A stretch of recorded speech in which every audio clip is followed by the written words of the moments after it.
This podcast is brought to you by sarahraven.com, which is home to everything you need for a truly beautiful and productive garden. You'll also find great and essential gardening kit and stylish, lovely things to have in your house to bring the outside indoors, all inspired by the garden and the house being tied together. There's also plenty of garden inspiration, how-to videos and specialist growing guides. So head over to sarahraven.com today to discover even more.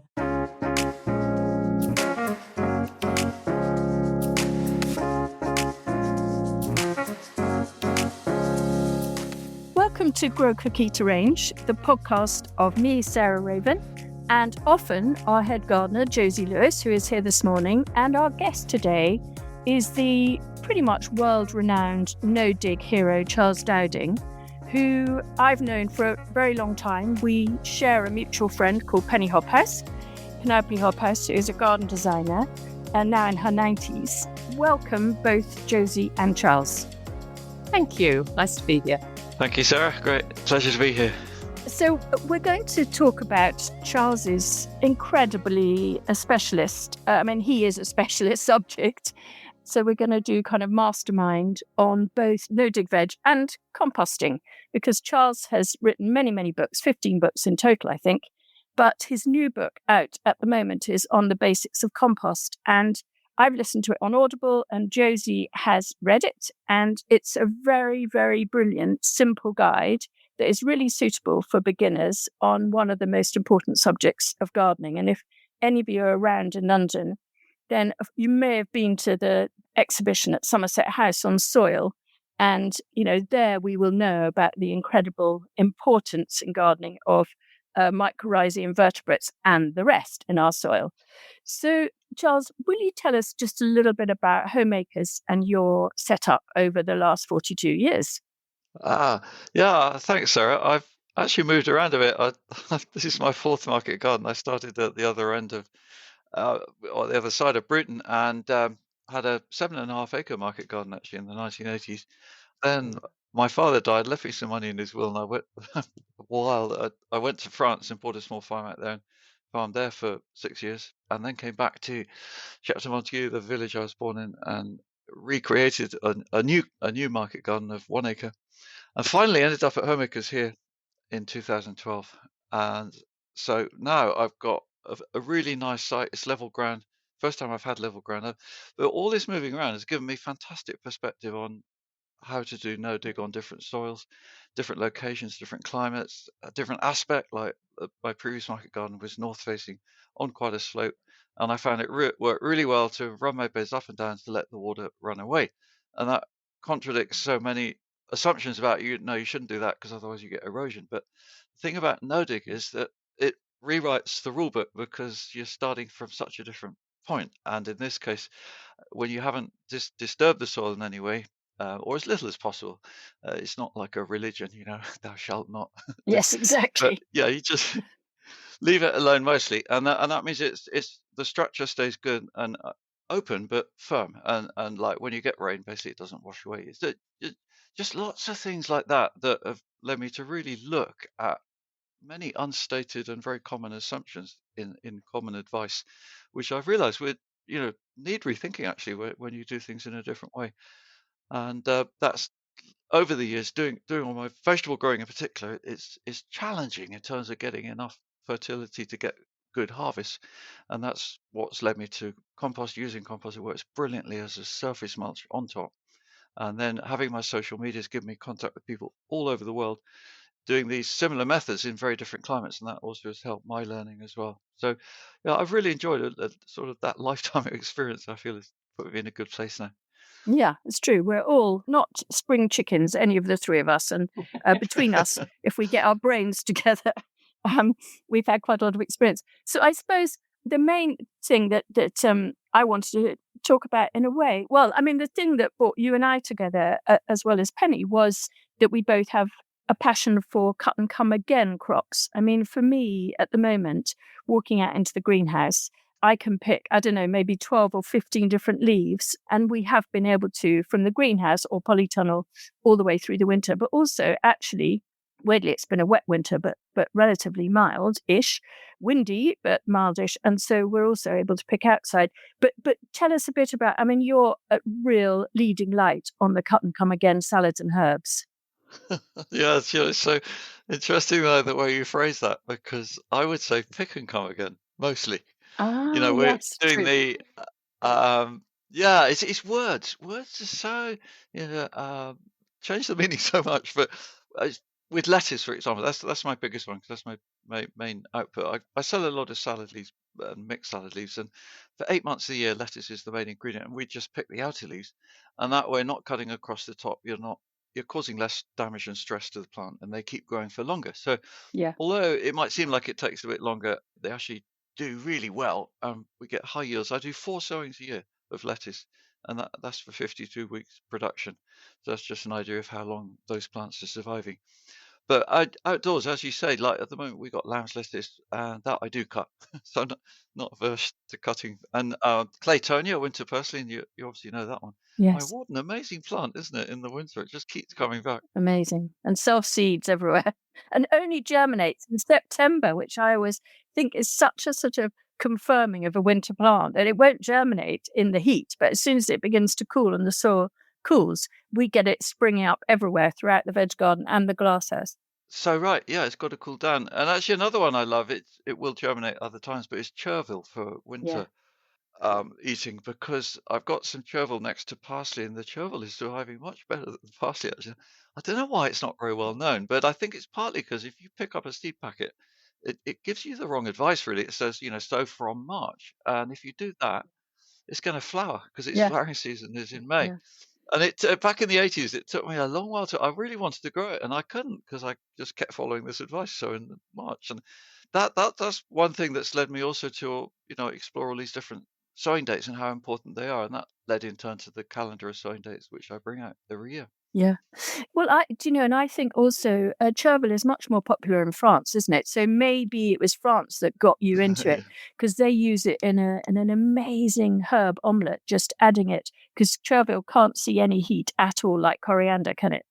And yeah, so that's a good point. you just add it right at the end as you sort of just turn one side of the omelette over the other, and that's it.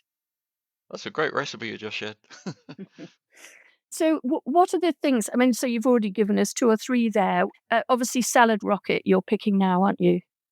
Yes, and also yesterday, actually, we just transplanted some wild rocket, which I'd sown in September. That's something I'm keen to share also, is the difference between wild rocket and salad rocket. We use wild rocket in the salad mix in the spring and early summer, but salad rocket is starting to go to flower now. So yeah, we're picking it for sure, alongside all the mustards, and like the red mustards that take on this incredible color at this time of year, don't they? They just look really dark red, which they lose in March when the sunlight gets stronger and it gets warmer. So at the moment, we haven't got the biggest quantity, but we've got really top quality on all the mustards. I love red frills. Yeah, exactly. It is exactly that. And there's a slight variation of that called red lace. Well, I got it from CN Seeds actually originally. I had to buy quite a big packet, and I kept that going up. I find with the seeds, brassica seeds, they actually keep well for a long time. Like Yeah. we just sowed some radish seed, and it's 2 years old, but it's come up pretty close to 100%. So I'm happy with that. And who's we, Charles? So who's working with you? I've one full-time guy, Adam, and he's really dependable, the backbone of the garden. But it's me when I can be there, which is increasingly less. Actually, I'm a little bit concerned about that because I have so many other things I'm doing. And then I take a volunteer. Actually, no, this year I got more organised about it, and we've got someone. They come in for about a month at a time from different parts of the world, stay in a cabin in the garden, and I've got somebody now until middle of June. So yeah, that's looking good. Brilliant, because it's a busy time. So will you Yeah. just talk us through? Because the thing that I find absolutely fascinating, and I like Josie, your sort of scientific approach is just so valuable, I think, because it really bottoms out the information. So I wonder if you would just explain to all of us the difference of your trial patches where you've got a no dig and you've got a dig, and the difference of production that you've recorded over the last 30 years, because I found that absolutely fascinating. Oh, great. Yeah, it blows me away. And people ask me why I'm still doing it because they say, surely you prove that no dig is better Yeah. because the results are very strong from the no dig bed. But actually, I'm still learning from it. And there's that's the beauty of gardening, isn't it? There's so much more to learn always. But what I do is two beds side by side, so it's same soil, and both of them receive the same amount of compost. That's the key point. But on one bed, it's simply spread on the surface, so that's no dig. And the other bed, I dig it by digging trenches and putting compost in the trenches, which is maybe you could say the old-fashioned or the traditional accepted way of digging where organic matter is incorporated. Trench is 15, 20 centimeters, 6 to 8 inches deep. And I do that every December, early December. And in fact, the last 2 or 3 years, we've taken to transplanting broad beans on both beds, just to have something growing through the winter before the main planting in March. And then a lot of those plantings finished, like early potatoes, and we replant in the summer, like leeks and beetroot and so on. So it's 2 crops a year from both beds, same plants going at the same time, same amount of water given, that both beds have had the same compost. You know, it's isolating that one variable, dig against no dig. And over 12 years of doing that, the total harvest from the dig bed are 11% less compared to much less work. No dig, we're getting extra vegetables. So it's sort of something like on average, to give you an idea, from the beds of it, they're not huge. They're 1.5 meter, 5 foot wide, and 5 meters, 16 feet long. Each of those beds every year gives, well, in the case of no dig, around 105 kilos. That's the average of produce, edible produce, and dig is around 96. And that's pretty consistently every year. It's similar. And one of the biggest differences I observe is in the spring. And I think it must be from the disturbance of cultivation, means that the plants don't get going so quickly and they tend to catch up finally by by the autumn, and then the dig bed doesn't look so bad after all. And then of course I go and dig it again. And I just think, well, this is so crazy. And yeah, this was how it was seen to be done. And then last spring, more interesting things like looking at microscope photos of the soil in Yes, these I two love beds. this bit in the book. Oh, thanks. You can see the aggregation, it's called, or little clumps of in the no dig soil. This is 400 times magnification compared to the dig bed, which if you didn't know it was what it was supposed to look like, what you see is just loads of little bits and bobs, and it kind of looks vibrant. It's mostly bacteria, and then there's a few other microorganisms. But it's lacking that aggregation, which is what gives you crumb structure, which is Mm. basically structure, you could say. And that comes from glues that are in the soil, are excreted by or shed off rather by the mycelial network as it grows, and they leave behind these glues called glomalin. Mhm. And more of that must be going on in the no dig. So I guess that helps build the structure all the time. So, then people ask me, it's helpful for me because then when people ask me, well, how does this work? If you're not doing it, how do you get air in the soil? Well, it's actually there. You, Mm. you know, you need to leave it alone, Mm. and it will build over time as well and get stronger. So even now, it's funny. I had a dispute on YouTube last time that the guy was commenting. He said, "Oh, you really should consider plowing or digging or tilling every few years. It's been shown that that's beneficial." I said, "Well, where's the evidence? Come on!" But it's so deep rooted, and I mean that belief. And so that's another reason for keeping this trial going. I feel it's worth it. And when I'm teaching here, people can see the beds, and it's actually interesting how you can see more difference than the photographs can pick up. And I don't know what it is, but it's something about the leaf quality, a bit of extra luster on the leaf, maybe lipids or things. That's something else to look at. And Mm. just one more thing I'll mention is about the carbon content of the soil. I had it measured last January by a guy doing a PhD, and he went down to, he said the typical depth is 23 centimeters apparently for that. And the carbon content on the dug bed, the bed that's dug every year, was 14%. I mean, that is high. Most farmers would be happy with 5, I think. But then that's the difference between farming and gardening. This is another deep range of conversations I have with there's so much this leads to. So 14% dug soil, no dig, 18%, Yeah. 4% more carbon, and that's from the same amount of compost being put on every year. So then that bears out what we've seen, these heat maps of when soil is being tilled and all the CO2 going up into the air and that kind of thing. So no dig is such a win-win. It's just brilliant. So the carbon sequestration is indisputably better. And I suppose not surprisingly, but yeah. But maybe one should phrase it more. I mean, this would be another fascinating study. Is it actually sequestering it somehow, or is it more that the disturbance of the soil is oxidizing Yeah. carbon to CO2? So there's probably a bit of both, actually. Yeah. And just, you mentioned your teaching. So you teach at homemakers, and I know you lecture now. I mean, I saw on Instagram that you're in Sweden or Denmark maybe. So you're off into Northern Europe. Yeah, both. I'm doing a lot, actually. I love it too, because I get to meet all these amazing people. In Mm. fact, 2 weeks ago, I was in the Caribbean, the British Virgin Islands. There's a not-for-profit there, got enough funding to get me out there, and I did a series of meetings about making compost on the island because they haven't got any composting facilities, and they're realizing they need to have less waste, basically. And that's the beauty of compost; it's turning waste into something valuable. Yeah. I'm going to Denmark in April. Netherlands in May, and then Alaska as well, of all places, and Germany in September. So yeah, it's quite a busy year. Amazing. And in terms of produce, so you're still supplying the lovely hotels around you, like the Newt and the Chapel, etc., where I know I've had your salad leaves a few times. But and Hauser and Worth. I mean, you're lucky that you're in a bit of a country that's got Yeah. these incredible foodie centres, so that you've got a ready market. But is it just building and building? You're supplying so many of those places. It's not building because I haven't got time to do that. I mean, that's Yeah. the crazy thing.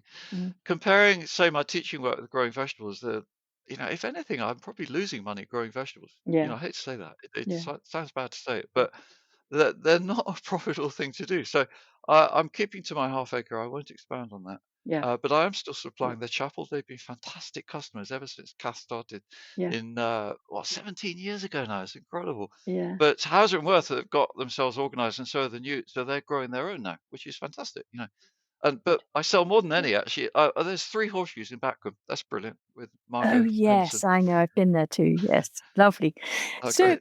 moving on to the fundamental to all these things, which is compost. So, just to explain to everybody, I can't remember, maybe 8 years ago, we already had a compost system at Perch Hill, but we had this terrible, terrible crisis, which some of you may know about, which is that we were worried that we didn't have enough earthworms. And Josie and I had a conflab in the spring, and we were about to put in a big dahlia trial, and we literally didn't have any area of garden to put them in. So we decided to plough up the drive, or dig up the drive, which was grass down the side of the track. So we wanted to import some compost to literally do a Charles system, which is just plonk the compost, take the turf off, plonk the compost on the top, and then plant our dahlias into that after a bit. But unfortunately, the compost we brought in was mixed with farmyard manure, and it had aminopyralid in it. And so this whole area of our garden, we were looking at it, and we'd actually planted a beautiful grain called Casmanthium latifolium, or a grass, which is the northern oats grass, and we planted that into it.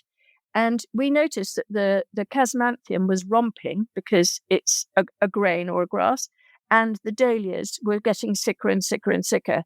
And it's basically that aminopyralid is a broad-leaved herbicide used in grassland, particularly effective against ragwort, but also used particularly with horse paddocks against thistles and docks and any of the broadleaf things. So what was happening is that the herbicide was killing our broadleaves, but allowing Casmanthium to grow.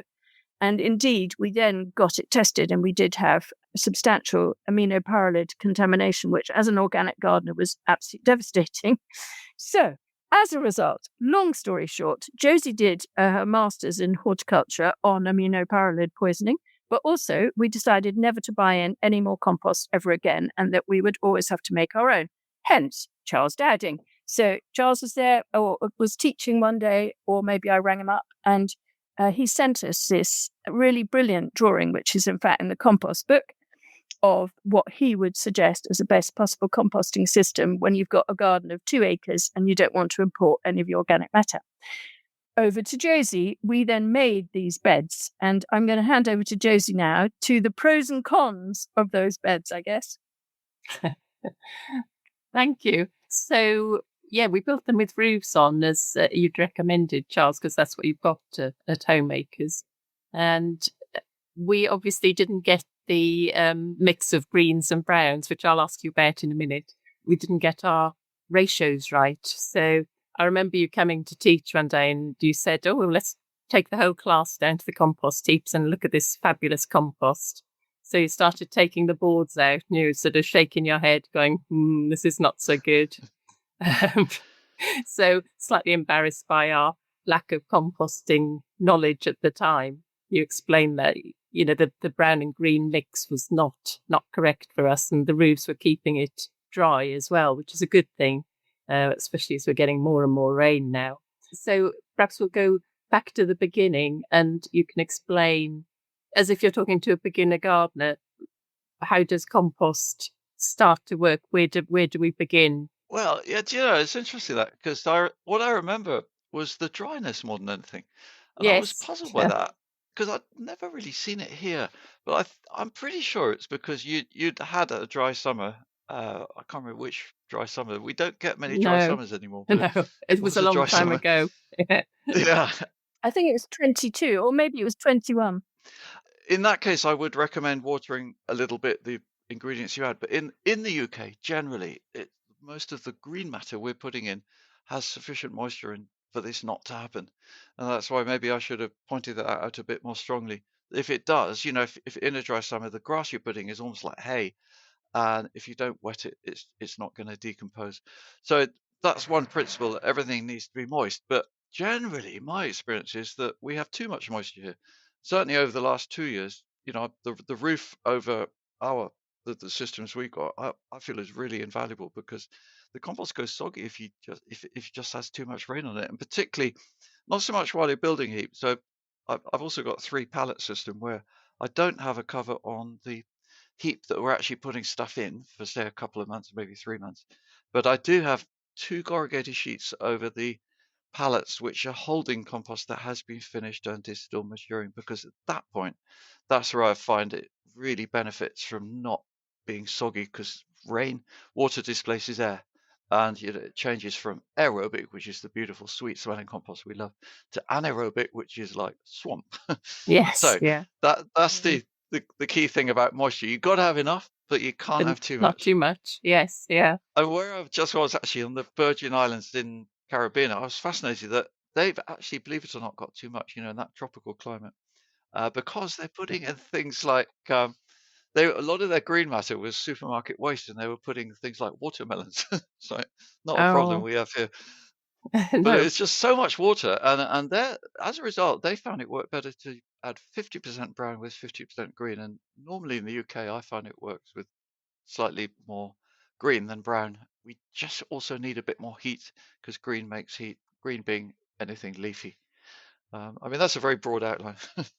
Yeah, because you sort of say in your book, 3 parts green to 1 part brown. So could you just explain what you call green and what you call brown? Yeah, so the green is literally any fresh green leaves, which could include pretty much all the scraps from your kitchen, food waste, coffee grounds counts as a green. Green is a bit misleading word, because it includes some brown things like the coffee, and also fresh horse manure is a green in composting terms, because basically it's grass that's just spent a few hours in a horse's stomach. So it's like that is why you can make a hotbed with horse manure, for example, because it's also got usually the structure, which is the brown of the bedding.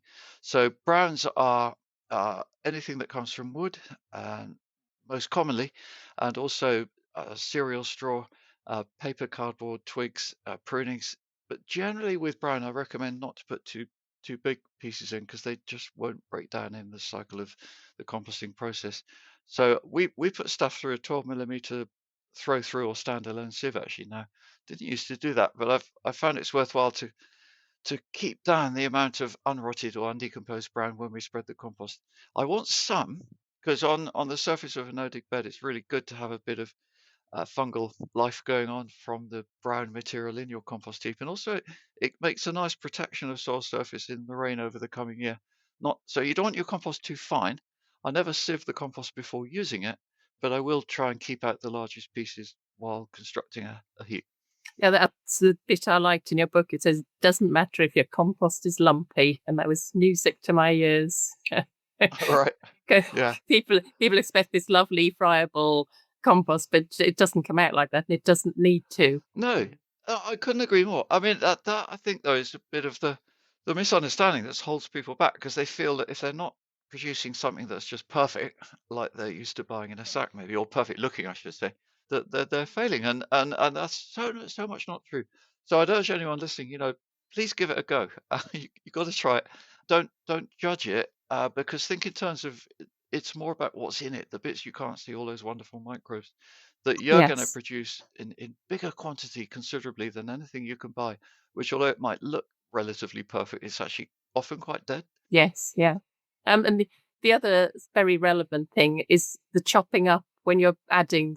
We have a massive dahlia stems to add, and we Yeah. didn't used to chop them up enough. So I think it's really important for people to understand that you say between about 4 inches in average. Get everything down really chopped up. Use shears. Yeah. We use a hedge trimmer here just to chop everything up.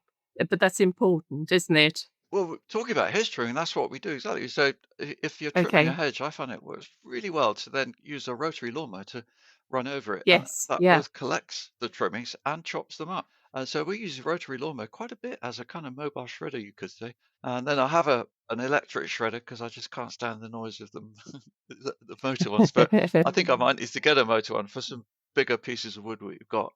And I use a really sharp knife actually for things like tomato stems. Even if you cut diagonally across them rather than trying to go 90 degrees through, they slice quite easily. And even brassica stalks, that's a big one. But quite often I'll use the knife to go longitudinally down the stem, and that way it slices through. So yeah, very much you need, and your dahlias, we're doing that as well because I grow some dahlias into about maximum 4 inch, even 2 inch, sort of 5-10 centimeter, nothing Yeah. longer than that, Yes. and it all packs down. That's what you need. Yes, exactly. And I think as well, perhaps you could just explain, it's the bacteria that do this initial work. People think it's all down to the worms, but they move in later when the heat cools down. So perhaps you could just quickly run through who does all the work in the heat. Yeah, it's fascinating because it's all different phases, and not everybody will see every phase because it depends. If you don't have sufficient green to get heat, that means there's not a lot of bacterial action. It's bacteria, the metabolism of bacteria creates warmth when there's billions of them. But if you've only got millions or hundreds of thousands, that's not enough to build the body of heat. And in that case, the decomposition is more fungal. So that would be like more in a pile of leaf mold, say, because that's more brown than green. So that's where if you get more brown than green, it's not a disaster, but it just means the heap is going to decompose more slowly and the action is more fungal, which is actually really beneficial. So it really helps to understand these different aspects of making compost, and not worry if you say, because so many questions I get, it's like, my heap never gets hot. What am I doing wrong? And they're making that assumption that if it hasn't got hot, there's something wrong. But it's not that at all. It's just that they haven't got enough stuff to promote the hot bacterial part of the process, and they're doing a slower fungal process, which will work in the end. And then it's only later, once the fungi are also busy, you get the worms. So that's another question I get. I'm not seeing any worms. It's probably because it's still hot with bacteria or whatever. So they come in later, and if you see worms in your compost heap, that means you could use it. For me, that's a sign that if you wanted to at that point, I reckon it's, well, I use it. And I know it's not good news to the worms because they're all on the surface, probably eaten by birds, but they're doing their work. They're part of the natural cycle process. And if you leave it longer when the worms are there, then you got what we call worm compost, which is basically pretty pure worm excretions. And we use some of that. If we can get our heaps mature for about a year, we use it in propagating. But that we do need to sieve because we're putting it into module trays and that kind of thing. Yeah, you're a lot braver than we are because we don't use our homemade compost for seed sowing. But I see that you do. But Okay. you don't have a problem with But that. you know what? I think you would get great results by adding even just 5 or 10% of your nicest compost sieved to whatever else you're using, because you're introducing strong beneficial microbes. Yes, yeah. It would make a great side-by-side trial, actually, Yes. Oh, don't if you have add time. another one. Yes, exactly. Yeah, right. So the other thing people often want to know, I'm sure you get asked this a lot, how do I make a heap? What sort of heap should I have? Should it be on a hard standing? Should it be on soil? Okay. Well, for me, the best is on soil. On soil, because you've got means that excess moisture can drain through. And I think maybe people worry about nutrients leaching away, but I don't think they do. When you look at the leachate, for want of a better word, from a compost heap, it's often brown. And I'm sure that most of that is carbon. And that whole thing of, in the composting process and what you get in the end is nutrients held in water in soluble form, not soluble in water. They're not just going to flush through. It's not like a bag of fertilizer in there. It's very complex molecules that are not dissolving in water. So that's why we put compost on the beds here before Christmas. Mostly it gets all the winter rain going through it, and yet growth is abundant all through the following spring, summer, and autumn. So that bears out, I feel, what I'm saying, that so therefore, basically, long story short, sorry, you could have it on soil, you could have it on hard standing if you want, but it needs to be on a slight slope in that case, otherwise the water will accumulate at the bottom. You need drainage at the bottom. The excess water's got to be able to drain away. And put it in the middle of your garden. Yes, yeah. Traditionally it's been relegated to the back end, but when it's in the middle of the garden, it's so convenient for taking stuff too. So it's efficient basically, and it can make it beautiful. Yes, Fantastic. And these plastic bins that people have are fine, aren't they? That the Dalek bins. Absolutely. Yeah, I practice with them. So I got 2 Daleks here, and they make great compost. Yeah, they're brilliant. Yeah, so if you have a small garden, that's where you want to start. If you've got a bigger garden, maybe 3 pallets are very cheap and simple to make. Or if you've got a bigger garden, again, something like Sarah's been mentioning, the design that I made, and it's in the book. It's on my website as well. Yeah, brilliant. Thank you, Josie. Charles, before we leave you, this is coming out towards the end of March. So I just wondered if you would give us 5 of your favourite things for sowing at this time of year. So end of March, sowing for the summer, I guess. Yeah, lovely. My favourite would be peas.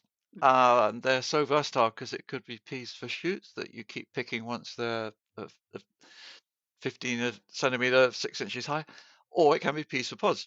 I actually use the same one. I really like Hurst Green Shaft, my favourite variety, because it makes fantastic pods, and we use it also for pea shoots, and they're easy to save seeds from. So it's such a go-to thing. And then lettuce has to be. If you want bulk salad through this summer and autumn, late spring, and I love a combination of varieties. So I'll sow some red oak leaf, some green cos, and just 3 or 4 key varieties that make fantastic flavour.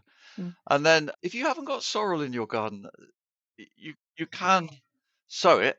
You can also take a bit of root from an established clump, but I feel that's something really worth looking at because it's great for cooking and as a lemon flavour in salads. And it won't be long before cucumbers. I mean, late March is, strictly speaking, a little bit early. Actually, come to think of it, I sow cucumbers mid-April. What I'd be sowing right now for undercover, I sow melons late March because they need every bit of help they can get and warmth and time in the warmth. So I find that's a really good one for sowing. And then carrots has to be, because I've often tried sowing carrots early March, and nearly always it's just not quite warm enough. They then struggle, and then slugs get them. So this is a great time for sowing carrots direct in the ground. Protection against carrot fly? Carrot flies, what I do is cover the bed with fleece after sowing, and that being warm, that helps speed germination. And then all being well, within about 6 weeks, you've got such a nice bubble of carrot leaves pushing the fleece up that you could we switch it to using mesh on hoops. The fleece sits on the bed actually at first, and then I can't claim that's 100% protection. I got the carrot fly, they wriggle underneath, but it's giving you more chance. Yeah, good. Oh, that's so good. What a pack full of information. 30 minutes plus that has been, Charles. Thank you so much. And for Josie, who is much more of our compost expert than I am. It was lovely to have you both. And thank you so much for joining us, Charles. Well, thank you, Sarah. It's been a privilege. Lovely to meet you again. Thanks very much for listening to Grow, Cook, Eat, Arrange, the podcast of me, Sarah Raven, and this week, Josie Lewis and Charles Dowding, who is always incredibly good to talk to and interesting to hear. Next week, we're going to do a resume of desert island plants of all our favourite guests. So it will be a real kind of top of the pops to go out for spring to give you pointers of the loveliest plants you can possibly grow. So listen then.